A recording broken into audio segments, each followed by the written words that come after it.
Can you introduce yourself? My name is Liz Mellen. I am Liz's mom.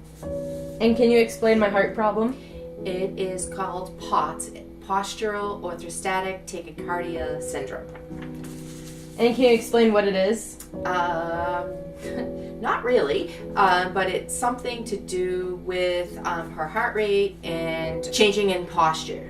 So from sitting to standing, standing to laying down to standing, any change in position makes her heart race. And can you explain the process of my diagnosis? It was a long process. It started her freshman year of high school.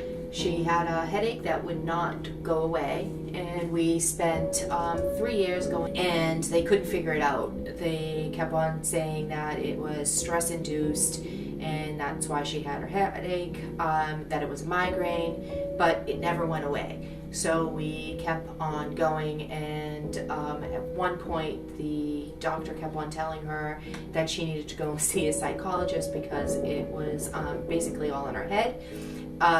And that it really wasn't as bad as she was making it seem. So we switched doctors, went to a different doctor, and within the first visit, she stood and watched.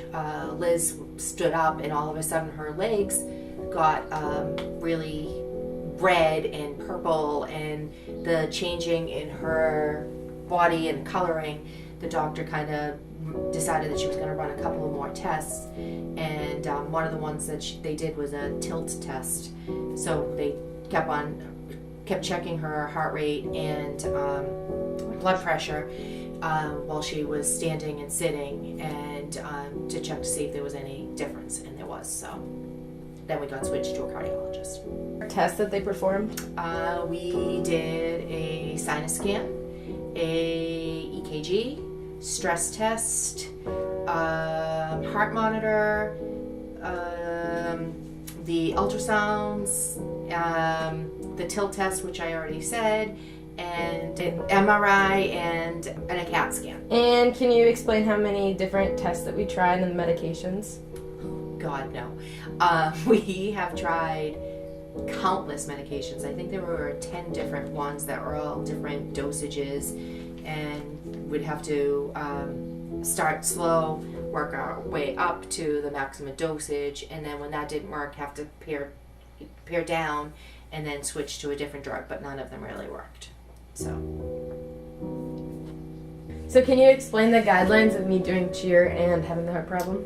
So we have to be a little bit careful with cheer because it, as the doctor described, it's a high intensity sport, which actually is good, but it's kind of bad too. So she's not really supposed to do long periods of running or anything that changes her position too quickly, like bear crawl suicide type things. Those are a little hard on her heart because she goes from standing to parallel to the floor back to standing. So those are a little bit tough for her heart rate to manage, or her blood pressure to manage, as well as running, because the heart rate moves, the heart rate raises as she's running. So long periods of running, it's not so good. So she's supposed to wear a monitor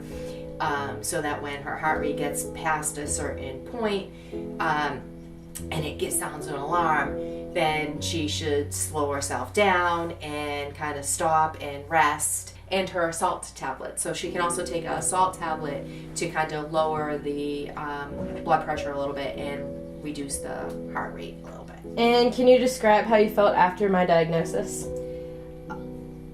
Nothing really changed because we still have the headache. So the only thing that it's done is actually given us a reason and known that it's not really in her head. So I guess good, knowing that it's not really life-threatening as long as she does everything that she's supposed to do and follows all of the guidelines that the doctor set for her. So I guess good. That'd be all. Thank you. Done.